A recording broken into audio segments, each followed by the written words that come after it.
Oh. Oh. Yeah! Kayulo raw ang nakasanayang tawag. Pero ang tawag talaga sa kanya kahay.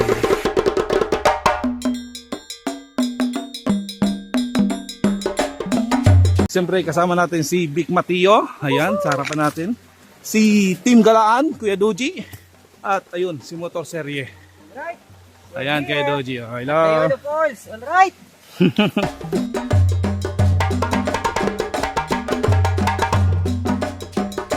Malinaw ang tubig. Okay, nakita sila kapag lumalangoy. Galing. Ganda naman ang buhay ng mga bata dito. Ito ang unang pagkakataon na mararating natin itong lugar na ito. Kaya tuwang-tuwa ako nang makita ko yung mga bata na naliligo doon sa tulay.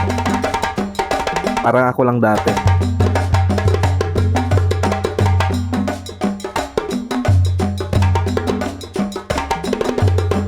Alright, simulan natin ang lakbay natin dito sa Barangay Bahili. 35 minutes from the city of Puerto Princesa.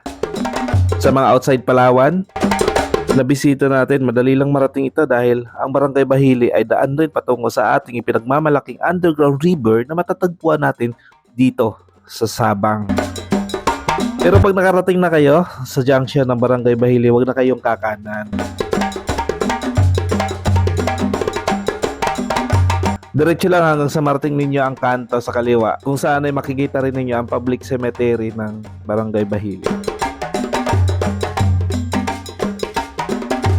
Simula sa kanto, 15 to 20 minutes, mararating ninyo ang Cayulo Waterfalls. So isa lang sa mga naobserbahan ko habang nagro-rides kami, talagang may enjoy mo yung lugar dahil unang-una, napakaganda ng daan. Pangalawa, talagang may enjoy nyo yung nature at saka yung mga nagagandahang mga punong kahoy at naglalakihan na madadaanan ninyo. The best talaga.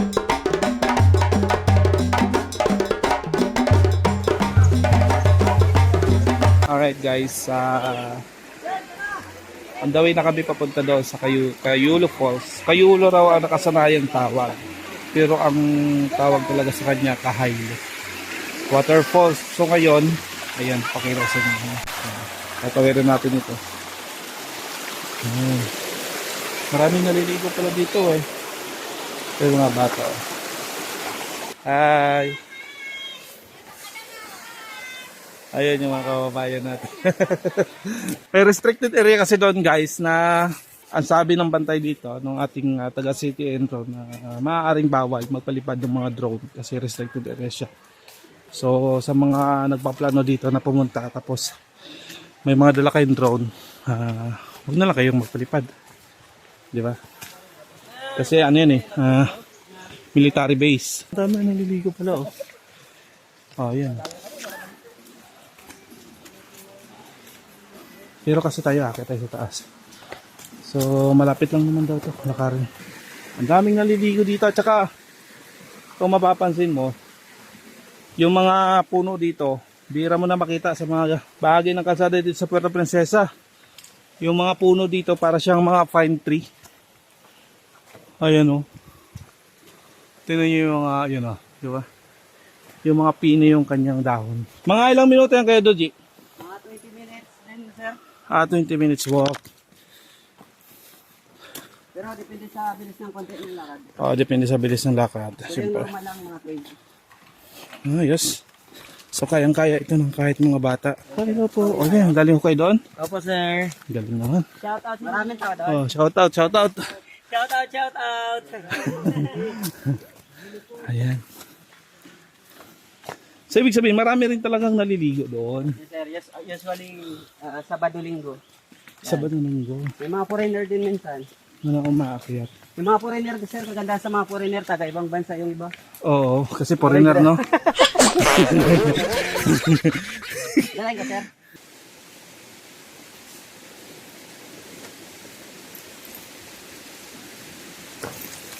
Ito ang maganda sa mga lakbay na ginagawa natin. Malayo o malapit man yung ating nilalakad, di mo mararamdaman ang pagod dahil sa maaliwalas na nakikita mo sa paligid, samahan pa ng malamig na tubig na dumadaloy mula sa mga maliliit na sapa na dinadaanan natin.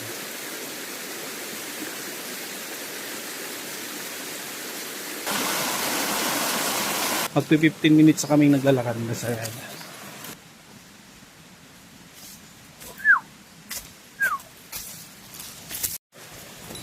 Masisilayan na natin ang Kayalawaran Falls.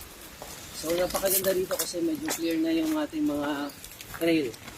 Ayan na. Hindi na tayo mahihirapan. Ay, nice. Malapit na. Malapit na tayo. Mga ilang hakbang na lang.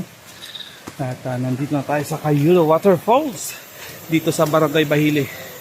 Puerto Princesa City, Palawan. So tingnan niyo ang ating destinasyon. Ayan. So again, last time na pumunta tayo dito sa level 1 ng ating Oh, ang ganda. Ay, marami. May mga naliligo rin. So ang kagandahan ngayon guys, malinis ang tubig. Dahil mainit ang panahon. Kami po nag-duty dito Kayo ang naka-duty dito. sa natin Kendro. Kasama niyo po sila kuya ano doon. Dito kami dito. So nandito po kayo para magbantay. Oo. Pwede ako magtanong, pwede ba dito akong magpalipad kahit mababa lang na drone? Yan, pinagbabawal kasi ng... Bawal ano? Ayun, so bawal talaga. Kahit yung mababa lang masyado. Pinapano nga namin yan, may namin yung makapagtuturo ng makalipad ng drone. Kasi dito restricted. Oo. Kasi may military base. Malapit na lang ba dito? Yung military base? Ay, daw na lang ito. Ay, parang umikot Pagdiri na yan. Okay, kaya pala. Binibigyan nga nila ng reward yung magkapagturo. Para rin naman sa safety. Oo. Ayan. Pag ano po, pag malakas ang ulan, maano rin yung ano dito Oo, naman. alis ito yan. Ganun. Talagang malakas ang bugso ng tubig. Ano? Yan, thank you kuya. Si kuya isa sa mga kasama nila. Kuya Bong po yun. Kuya Bong. Yun ang doon. Ayan. Dito naman kami. Doji. Okay. Sige. At least alam natin na bawal talaga magpalipad ng drone. Di ba? Kasi may mga pumunta dito na may mga ganun na equipment. Kaya nga. Sige po, thank you po. Hello po. Palagi po ba kayo dito, ma'am? First time nyo dito. So, kumusta experience? Masarap sa pakiramdam. Massage mo yung likod mo doon. Totoo? Doon? Pang-relax, ano? Taga saan po kayo sa Puerto Princesa, ma'am? Santa Monica. Santa Monica. Okay, yun si ma'am, kasama niya rin. Nice. Ano lang dalawa? Kasama. Nagpasama lang ako kayo. Ayos Sige, enjoy lang po. Baka may gusto kayo shoutout dito. Shoutout yun na, kayo na. Ito. Taga saan kayo? Bahili. Welcome to Bahili. Ayan. Ayaw niyo mabasa ng ulan pero gusto niyo mabasa ng ilog. Wala tayo si ma'am. At ito rin yung maaari mong maranasan dito. Magluto at kumain sa gilid ng ilog. Swabe. Siyempre, ano pa ba yung mga masasarap na ihanda sa mga ganitong lugar? Ayan, meron tayong adobong manok na dito lang naman natin niluto. At meron din tayong nilagang talbos ng kamote na sinamahan natin ng itlog na pula na mayroong kamatis. Naku, napakasarap naman ito. One of the healthy mixed vegetable na shake galing kay Motorcel guys.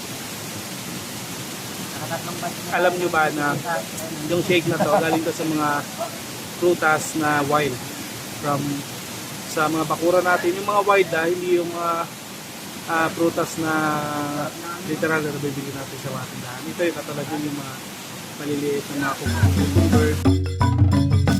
Hindi rin naman natin dapat palampasin na hindi maramdaman yung lamig ng tubig dito sa ilog. Kaya, ayan, maligo tayo.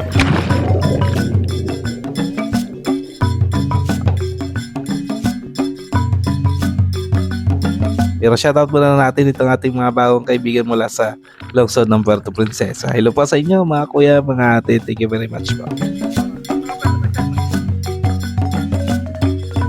Sa buhay natin, lahat di pang matagalan. Piliin nating maging masaya at patuloy na magtiwala sa Ama na lumikha.